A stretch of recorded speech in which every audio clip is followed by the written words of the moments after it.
کربلا کی زیارت کے لیے قرض لینے کے بارے میں اسلام نے کیا کہا ہے؟ خواتین کا مائک پر نوحہ مجلس پڑھنا صحیح ہے یا نہیں؟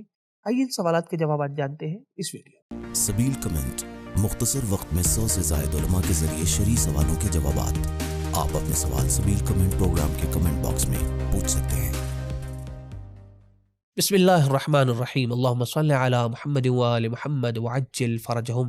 ناظرین کرام، سلام علیکم، امید کرتے ہیں کہ آپ بخیر عافیت ہوں گے۔ ناظرین آئیے چلتے ہیں، اپنے پروگرام کو شروع کرتے ہیں مولا کائنات حضرت علی ابن ابی طالب علیہ السلام کی نورانی حدیث کے ذریعے سے۔ مولا کائنات حضرت علی ابن ابی طالب علیہ السلام ارشاد فرماتے ہیں، الصدق عجز والجہل ذل۔ سچائی عزت ہے اور جہالت ذلت۔ ہماری مجلسوں کا معیار یہ ہونا چاہیے کہ ہماری مجلسوں میں ایسی باتیں ذکر ہو کہ جس کے ذریعے سے قوم میں اور معاشرے میں علم و آگاہی پیدا ہو، جہالت جیسی ذلت سے معاشرہ دور ہو سکے۔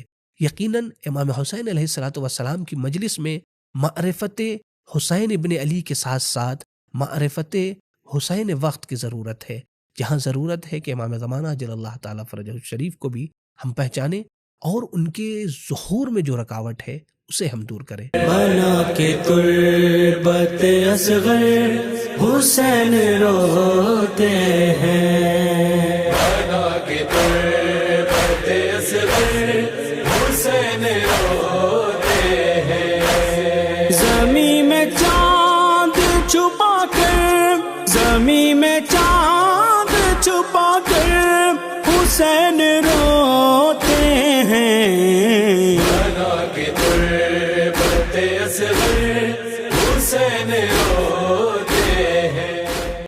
دوستو آئیے چلتے ہیں اپنے پہلے سوال کی جانب۔ میرا سوال یہ ہے کہ آج کل خواتین اپنی مجلسوں میں مائک کا استعمال کرتی ہیں اور مائک پر نوحہ وغیرہ بھی پڑھتی ہیں، جسے نامحرم بھی سنتے ہیں، کیا ایسا کرنا جائز ہے؟ اس سلسلے میں آیت اللہ سیستانی صاحب کیا فرماتے ہیں؟ بسم اللہ الرحمن الرحیم۔ ہمارے سماج میں عزاداری سید الشہداء علیہ السلام میں ہمیشہ خواتین بھی مردوں کی طرح پیش رہی ہیں اور عزاداری کے فروغ میں اپنا اہم کردار ادا کرتی رہی ہیں، جو نہایت قابل قدر ہے۔ اللہ ہماری ماں بہنوں کو سلامت رکھے، لیکن بعض باتوں کا خیال رکھنا ضروری ہے تاکہ کنیزان حضرت زہرا سلام اللہ علیہا کا وقار محفوظ رہے، جن میں سے ایک سوشل میڈیا پر یا مائک وغیرہ پر نوحہ خوانی یا قصیدہ خوانی کا مسئلہ ہے، جبکہ نامحرموں تک بھی آواز پہنچتی ہو، جو کہ پہنچتی بھی ہے۔ اور سوشل میڈیا تو ایسا عام پلیٹ فارم ہے جہاں سب دیکھتے بھی ہیں اور سب سنتے بھی ہیں، اور اس چیز کی ہمارے دین میں اجازت نہیں ہے، یہ چیز صحیح نہیں ہے۔ آیت اللہ العظمہ سید علی خامنئی مدہ ذلہ العالی فرماتے ہیں، عورتوں کی نوحہ خوانی یا ترنم میں قصیدہ خوانی وغیرہ ایسی جگہ پر جائز نہیں ہے جہاں اسے معلوم ہو کہ اس کی آواز نامحرم مرد سن رہے ہیں اور ان کی توجہ اس طرف کھنچ رہی ہے، ان کی لذت یا کسی اور برائی کا سبب بن رہا ہے یہ مسئلہ، یعنی اگر برائی کا خوف ہو تو اس سے پرہیز کرنا چاہیے۔ اسی طرح آیت اللہ العظمہ سید علی سیستانی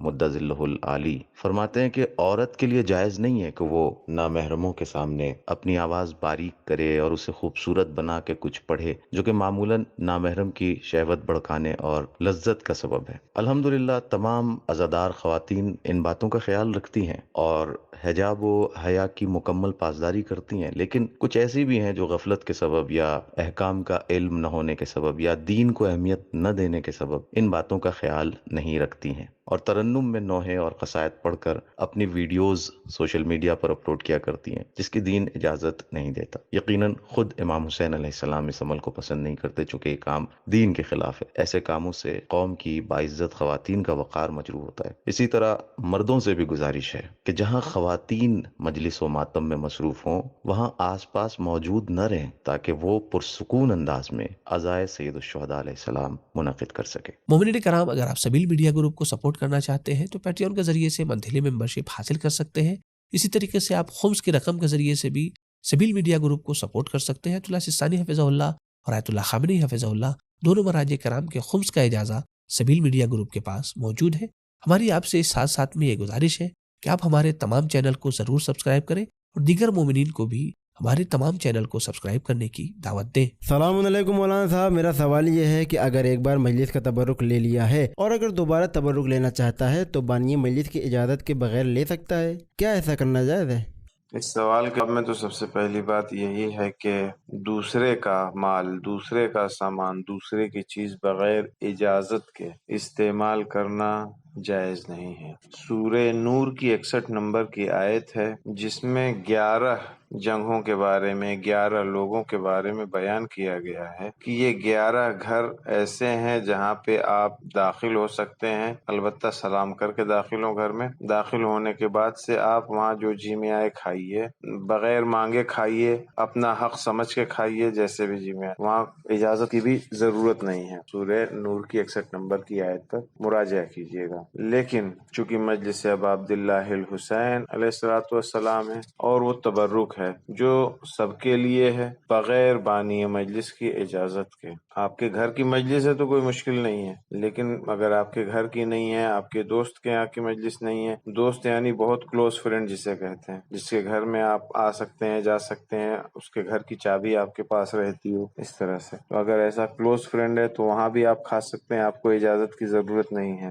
آپ کی خالہ کا گھر، ماموں کا گھر، ننیحال ددیحال والے رشتہ دار، سگے رشتہ دار جو ہیں، ان گھروں میں آپ کو پوچھنے کی ضرورت نہیں ہے، اجازت کی ضرورت نہیں ہے۔ لیکن اگر ان کے علاوہ کسی دوسرے کے گھر کی مجلس ہے، گھر کا پروگرام ہے، آپ کے لیے ضروری ہے کہ آپ اجازت لیں، اس کے بعد سے کھائیں۔ اگر بغیر اجازت کے ایک بار آپ نے کھا لیا ہے، اب دوسری بار آپ کو لینا ہے، تبرک بغیر اجازت کے لے رہے ہیں، تو یہ اخلاقی اعتبار سے بھی صحیح نہیں ہے اور شرعی اعتبار سے بھی نہیں۔ ممکن ہے وہ آدمی راضی نہ ہو۔ اگر آپ کو اس بات کا یقین ہے کہ سامنے والا جس کے یہاں سے آپ تبرک دوبارہ لے رہے ہیں بغیر اس کی اجازت کے، وہ آپ کے اس کام سے راضی ہے، اس کو کوئی اعتراض نہیں ہوگا، برا بھی نہیں مانے گا، صورت میں تو یہ مشکل نہیں ہے، جائز ہے آپ کے لیے۔ لیکن اگر وہ راضی نہیں ہے تو یہ آپ کے لیے جائز نہیں ہے اور یہ کام بھی صحیح نہیں ہے۔ دوستو، اگر آپ کے ذہن میں کوئی مذہبی اور شرعی سوال موجود ہے تو آپ یہی کمنٹ باکس میں اپنے سوالات کو پوچھ سکتے ہیں، یا آپ ہمارے دیے گئے انسٹاگرام پیج پر بھی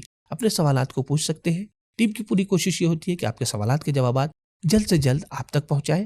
اگر آپ کا کوئی پرسنل سوال ہے تو آپ ہماری دی گئی جی میل آئی ڈی پر بھی اپنے سوالات کو پوچھ سکتے ہیں، لیکن ہاں، ہر صورت میں اپنے مرجع وقت کا نام ضرور لکھیں تاکہ ان کے فتوے کے مطابق آپ کے سوالات کے جوابات آپ تک پہنچائے جا سکیں۔ مولانا صاحب، مجھے یہ جاننا ہے کہ کیا کربلا کی زیارت پر جانے کے لیے قرض لینا صحیح ہے؟ اس سوال کے جواب میں عرض کرنا ہے کہ یوں تو ہمارے پاس جو روایات ہیں وہ کربلا کی زیارت کے لیے بہت تاکید کرتی ہیں، لیکن کوئی ایسی روایت نہیں ہے کہ جو صریحی طور پہ، واضح طور پہ یہ سفارش کرے کہ کربلا کی زیارت کے لیے انسان قرض لے۔ ہاں، اگرچہ ایسی روایات ہیں جو کہتی ہیں کہ فقراء کو بھی زیارت کے لیے جانا چاہیے اور دولت مند افراد کو بھی زیارت کے لیے جانا چاہیے۔ بعض روایتوں میں ہے کہ فقراء کو چاہیے کہ سال میں کم از کم ایک بار زیارت امام حسین علیہ السلام کے لیے جائیں، اور جو دولت مند افراد ہیں وہ کم از کم 2 مرتبہ زیارت کے لیے جائیں۔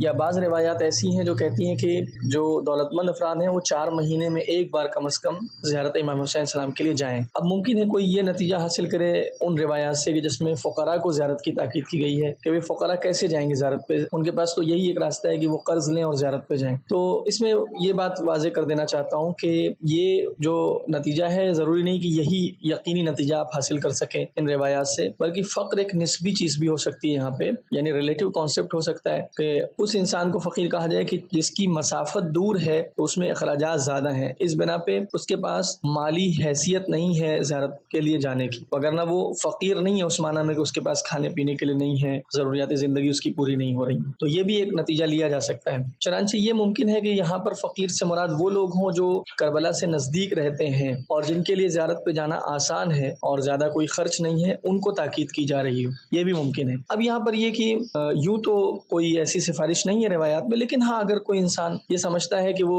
جائے امام حسین السلام کی زیارت کے لیے اور قرض لے اس سلسلے میں اور بعد میں وہ آسانی سے اس قرض کو ادا کر سکتا ہے تو لے کے جانا چاہیے، کوئی مسئلہ نہیں ہے، اور اگر ایسا کرے گا تو یقیناً اس کو اس کا اجر ملے گا انشاءاللہ، اس میں کوئی شک نہیں ہے۔ لیکن ہاں، ایک بات کا دھیان رہے کہ اگر انسان جانتا ہے کہ میں قرض ادا نہیں کر سکوں گا اور اس سے میری جو عزت نفس ہے اس پر آنچ آئے گی، آبرو پر آنچ آئے گی، حق الناس میری گردن پہ آئے گا، دوسروں کا حق ضائع ہوگا، تو پھر یہ کام ہرگز نہ کرے۔ اور اسی کے ساتھ ایک بات اور یہاں پہ عرض کرتا چلوں کہ اس معاملے میں جو لوگ صاحب حیثیت ہیں، دولت مند ہیں، ان کو بھی چاہیے کہ جو لوگ نہیں جا سکتے ہیں لیکن اللہ نے ان کو نوازا ہے، وہ ان کے لیے اسباب فراہم کریں، ان کی مالی مدد کریں کہ وہ لوگ زیارت پہ جائیں، البتہ اس شرط کے ساتھ کہ جن پیسوں سے مدد کریں وہ پیسے بھی درست پیسے ہوں، جائز پیسے ہوں، جائز کمائی ہو، اور اس سے وہ اگر امداد کر سکتے ہیں اور اللہ نے ان کو نوازا ہے تو مدد کریں تاکہ دوسرے لوگ بھی زیارت امام حسین علیہ السلام سے مشرف ہو سکیں۔